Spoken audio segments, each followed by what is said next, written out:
This has been a long time coming. Between the last video I made and now, I have been celebrating and getting chronically drunk knowing that Pyrocynical has also adapted to the term virgin bucks, a term I created in the last video.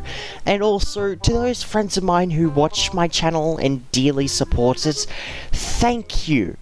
And fuck you too. Look at the title, read the title. I know I've mentioned this video coming like 4 other videos ago. Stop telling me this, you keenly observant Cuntosaurus Rex. So finally, I am going to be doing a review on Half-Life, except this will be an extensive review on the entire Half-Life series. Except these two, because though Opposing Force did many great things, it also did many bad things, and Blue Shift? No. So I'll be focusing on the mainline Half-Life games, more specifically Half-Life 1, 2, 2 Episode 1, and 2 Episode 2. That's way too many 1s and 2s. So without further ado, let's fucking get on with the first game. Half-Life 1. So the story here is, you are Gordon Freeman, a physicist who works at Black Mesa. No, you fucking hack! Mesa! Mesa! Did your employers even check to see or hear if you knew your fucking grammar at all? Anyway. Gordon works in the anomalous materials sector of the facility posted in New Mexico, where they have been experimenting with crystals they gathered from another dimension known as Zen, and have been trying to develop teleportation technology to add to the many achievements the Black Mesa research facility has garnered over the years.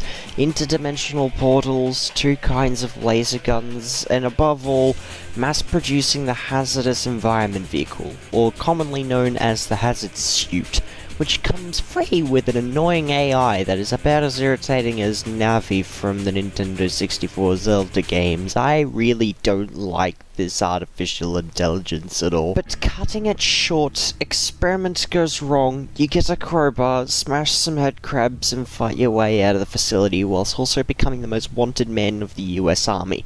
This game in the franchise is great for 2 reasons. 1, it raised the standard for storytelling in shooters and developed a lot of technological achievements over its competitors.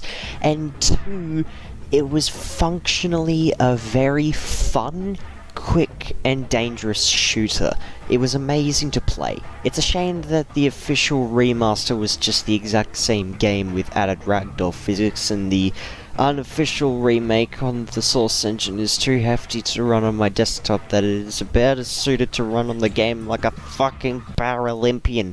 Please donate to my Patreon. I'm only asking for change and coin. Please. The environments in Half-Life 1 were the real storytellers, because you would walk into an area in each new chapter and your mind forces you to stop and take in one of 3 things. Either, what the fuck is happening, or what does that big thing do, or you just take in the view of the pretty 1998 Quake era graphics, or you know, the 2018 grade graphics of Black Mesa. The enemy variety was well designed as well, balanced enough to keep you on your toes, and with each change of enemy, you kinda got the sense of the game changing its style of shooter as it goes on.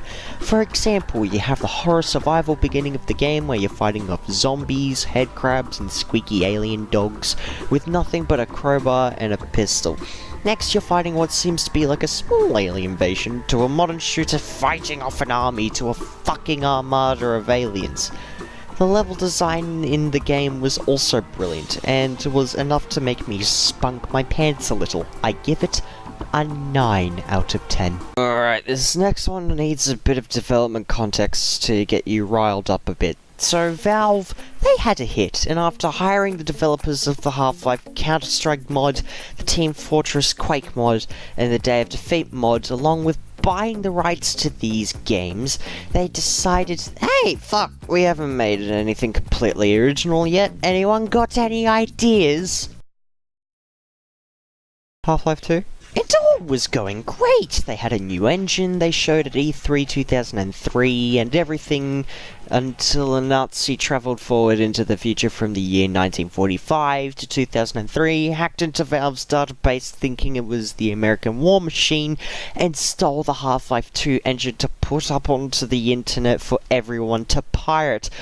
Why in the blinky pill fuck did you do that? If it weren't for you dickheads, we probably would have gotten closure that would wrap everything up. This game is fucking amazing. Because like the first game, it feels like it switches genres. First, it's like a futuristic Grand Theft Auto where you're running away from police aliens with robots, to a frickin' boat shooter where you take down a helicopter, then a zombie survival game, then a driving game, then you're breaking into prison with a swarm of aliens at your command until it wraps it all up with a frontline combat shooter with the most epic boss fight ever. The weapons themselves were awesome as well. You had the Combine AR-2, your trusty Crowbar returns again, the SMG also makes a return, and you get bug baits, which allow you to control ant lions. It's fucking sick!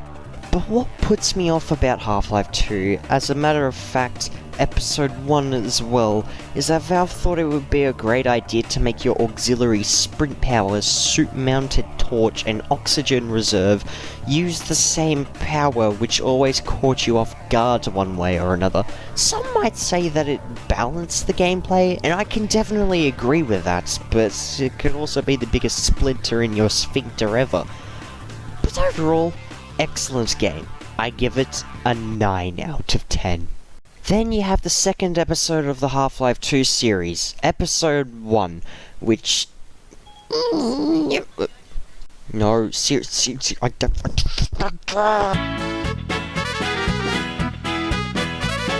You and Alex wake up after the events of Half-Life 2, with Dog digging you out of the rubble, and find that you are still dangerously close to the Citadel.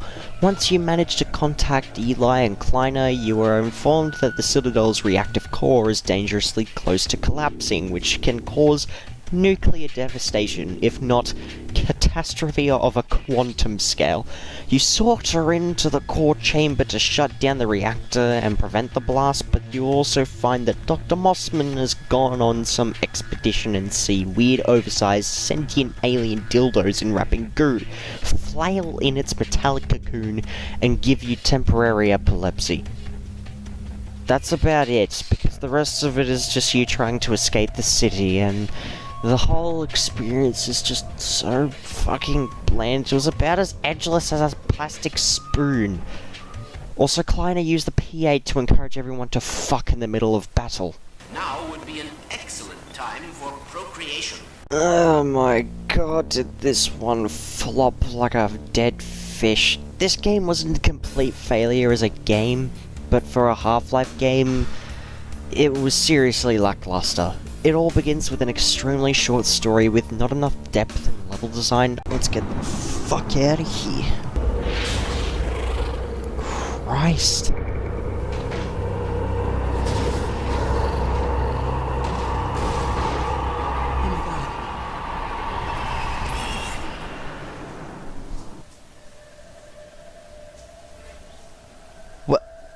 What?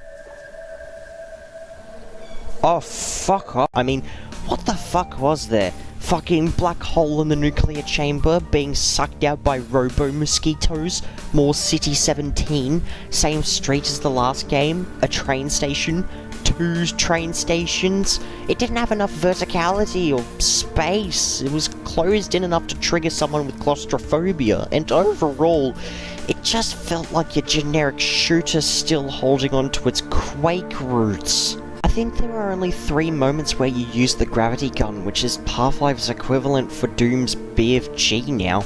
Pretty much the black hole in the ruins of the Citadel, a parking garage where all you did was fill holes with cars, and the exact same thing in the minute you step out into City 17 from the subways. You also had this annoying sequence where you have to hold a position against waves of zombies while you wait for an elevator in what I can only assume is a dungeon of all sorts, because it's really freaking dark. It also takes advantage of you by using everything bad I mentioned about the Hazard Suit's auxiliary power unit and made you despise it even more, because the battery drains so fucking fast, and the worst thing is, you can't even sprint to dodge pouncing fast zombies because it will drain your power even more.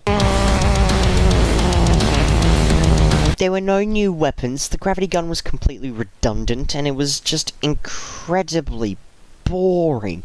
It was pretty much an excuse to fling you and Alex into the mountains of the next game. I give it a 6 out of 10. Then Half-Life 2 Episode 2 happens. Yeah, Valve can't count to 3, they're even aware of it themselves. You've killed more than 2 people and less than 4. The game is toppy tippers. Though it didn't add any new weapons, the gameplay was pretty awesome. It was tip-top tight shit. 2 new enemies, the Combine Hunters and the Acid Ant Lions. The Zombines also made a return from episode 1, and so did driving a fucking car! Though the gameplay did feel like just a shooter most of the time, you still have your physics puzzles to solve like in Half-Life 2, and the gravity gun was more reliant than ever, especially since there was an entire section where you had to fight a Combine chopper by flinging its bombs back at it, and especially the final standoff where you had to defend White Forest Base from an armada of Striders and Hunters by killing the Hunter packs and flinging big sticky bombs at the Striders before blowing it up with your pistol. They even fixed the auxiliary power issues, and the flashlight no longer draws power from the auxiliary unit, and the story was more engaging, more evocative. Especially when White Bill Cosby in a blue suit communicates to you and Alex telepathically and acts like a sadistic arsehole. The environments were expansive, there was more detail in the world, and flinging filing cabinets at enemies has never felt more fun. There's just one tiny issue. Where's my fucking ending, you maniacal bastards? This game will forever remind me of what could have been, what should have been. For whatever fucked up reason, Valve has decided to not work further on the Half-Life series and instead continue updating their 2 cash cows. The series writer Mark Laidlaw even left the company and posted a blog post called Epistle 3, which is plainly obvious that it is the main story for what was going to be Half-Life 3 or Half-Life 2 Episode 3, whatever you fucking prefer, okay? Don't yell at me, you salty little bitch. I give it a 9 out of 10. Good night, everyone.